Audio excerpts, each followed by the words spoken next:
Mr. Spats bought Mr. Smed's hat.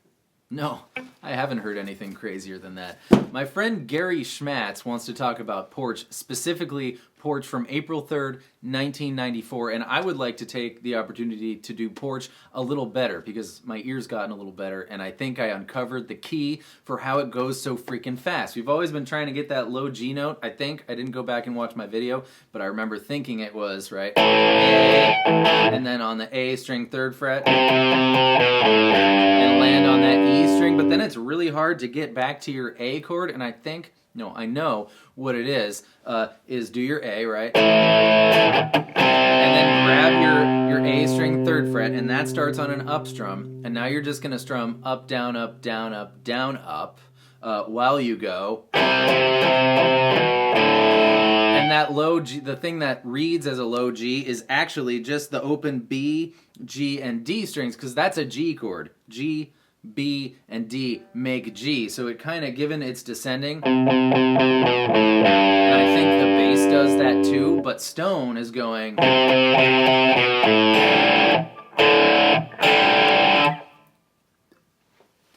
Here. Right?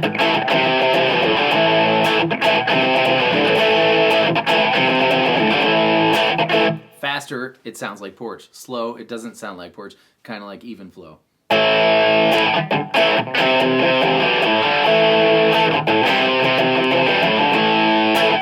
It's there. I keep wanting to put it a whole beat later. It's here.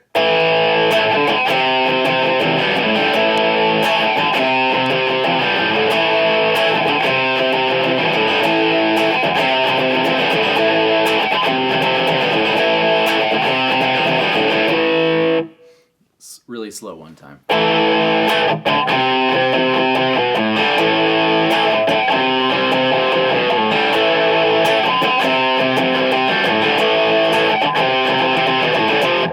don't know what that note was, but yeah, that's what it is. Okay, and then of course it does its G, up 2 frets, up 1 fret, back down 1 fret, or G, up 2 frets, up 1 fret, up 2 more frets, use your ear ball. Sometimes it's just once each like that time, and then towards the end it does the, use your ear balls. But this is an 11-minute song, and Gary likes the way that Stone and Mike, in this version particularly, bounce off each other, and so what I'm going to do is listen to it, and I'm going to show you all the things Stone does, because that kind of sets up the feel for what Mike is doing, and anything sort of signature and something that we can do, I'll show you the Mike parts too. So, here we go. I gotta also mention that the very beginning of every version of this song is those strings open, so it's like the best part. Anyways, once the bridge kicks in, so G, right? A, B flat, C, and then what I've always said I liked about Stone is he's a less is more kind of guy, and for the first part of this bridge, all he does is literally just go hit the open E string every 8 beats. 7, 8.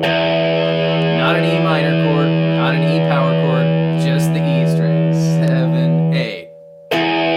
And Mike, this whole jam is in E minor, and Mike is in the E minor pentatonic. So 12, 15, 12, 14, 12, 14, 12, 14, 12, 15, 12, 15. Noodle your druthers there, nothing in particular.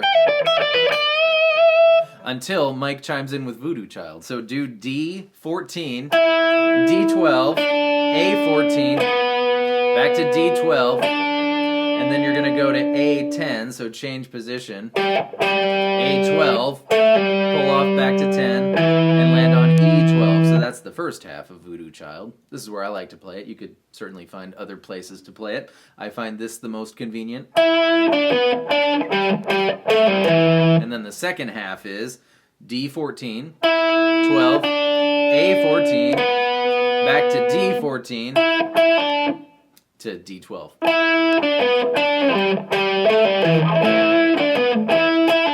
Yeah, that's that. All right, next thing. The next thing Stone does is super simple and super cool. You're going to play an E note, this time on the A string 7th fret, and then the 9th fret, and then the 10th fret, and then the 12th fret. He does that like 4 or 6 times.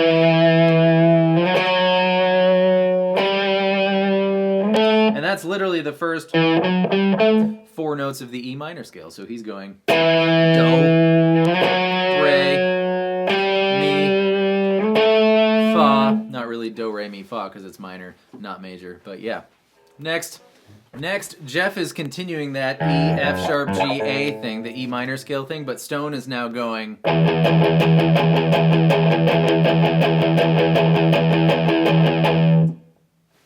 I mean, what this is so far is a dissertation on how to vary a simple thing, Stone-Gossard style, to make it so it's not the same thing over and over again, even though it really is. And what he does next is he takes his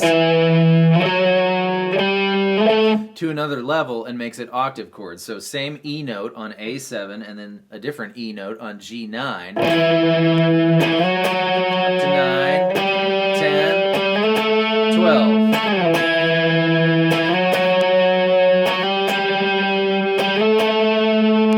That's it.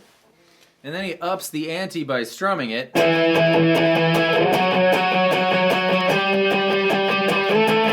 And then he kind of just starts making noise. Almost so it's not even quite, well, not almost, so it's not even quite the right note. And then I'm just bending it. Like bending the G string, but not that, just trying to make it sound like a mess. And then he sort of settles on the F sharp, the 9th fret. But he starts strumming even faster. And he just hangs there for a little while. I'm honing in on Stone here because Mike this whole time is just doing his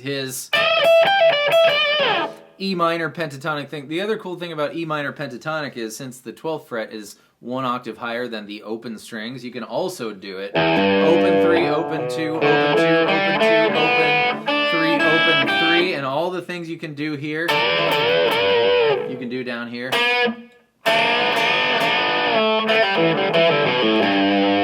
Right? But anyways, while Mike is continuing his trip up and down the fretboard, Stone starts doing something really strange. He's doing... It's not out of key or anything. It's just not normal for him. So E15 and B17, and you're going to go... And you're going to bend that B note.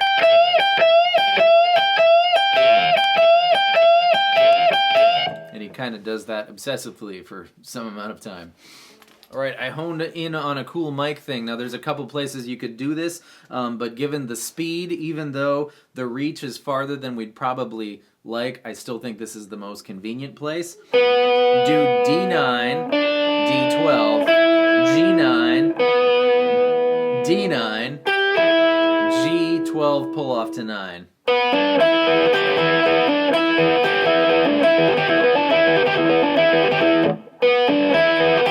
You could do it down here, but I don't think that's it because then you have no way of stopping the B string from ringing out uncontrollably. It just doesn't sound like the timbre of the tiny strings. That's cool. At some point, both gentlemen start soloing, at the same time. Total just improv solos. And Stone's up here, and Mike's kind of down here. But Stone does a Stone thing. Doesn't matter, noodle away. But he sort of ends up and just parks for a minute on the 2 becomes 1 move. This is one of my favorite moves. You grab B15 and E12, and you bend B such that it becomes the same note as E12. Hence, 2 becomes 1. And he kind of does that for a while. At some point, Mike takes over with the... But we already know that, so use your earballs. And then Stone parks himself on a related but different move. We've got our B15 and our G14. I like to use my pinky for B15. You might know this. This is a very common and extra awesome move here. And you're bending G, not B. Super recognizable from lots of Pearl Jam stuff, among other things. There's a point where Stone's still wailing away on his thing where Mike makes a valiant attempt at his in a lower octave. This is quite the finger trap. Let's try E7, that's a B note, down to A5, A7, back down to E7, and then make the leap all the way to D5, and and then A7.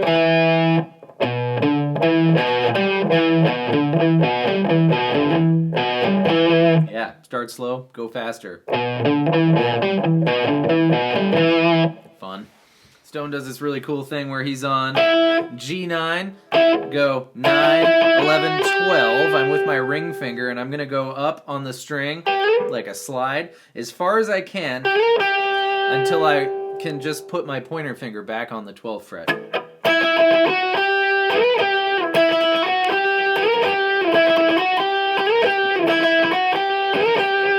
It's like boom, ba-dum, boom, ba-dum, boom, boom, go. It's like go. Yeah. All right. I'm at about the 6-minute and 50-second mark of this track. If you have access to this track, but either way, this is a good exploration into '94 Pearl Jam jamming. Anyway, Stone has started to go E string 12th fret and B string 12th fret, kind of back and forth lackadaisically, which evolves into more of a strumming thing, which evolves into a just super fast percussive strumming there. Mike is now going, this is really cool. He's going A5, 6, 7, D5, back to A7, and then make a little E7 shape here. So A7, D6, and G7.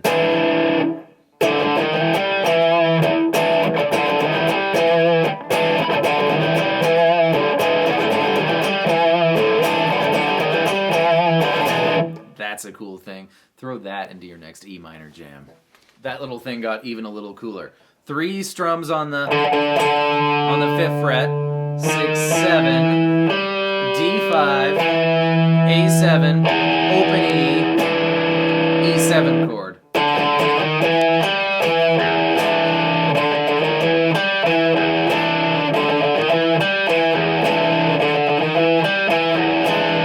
Cool. And then finally, we've made it home. Stone gets to his A string 7th fret, 5th fret, 2nd fret, 3rd fret.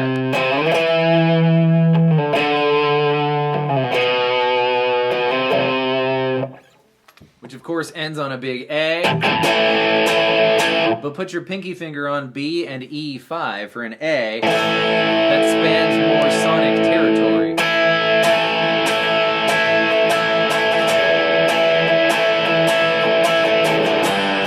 Last chorus, so on and so forth. Yeah, that was a mission. Gary, thank you so much for that request. Gary sent me a very special gift. He put a lot of time and effort into. It was one of those spray paint macaroni plates. Yeah, so that's why we did that. But what a great topic, and we uncovered some things about Porch. So I really hope you enjoyed that. Thank you again, Gary. Thank you all for being here, and good grief, good luck with that one. See you next time with more stuff. Goodbye.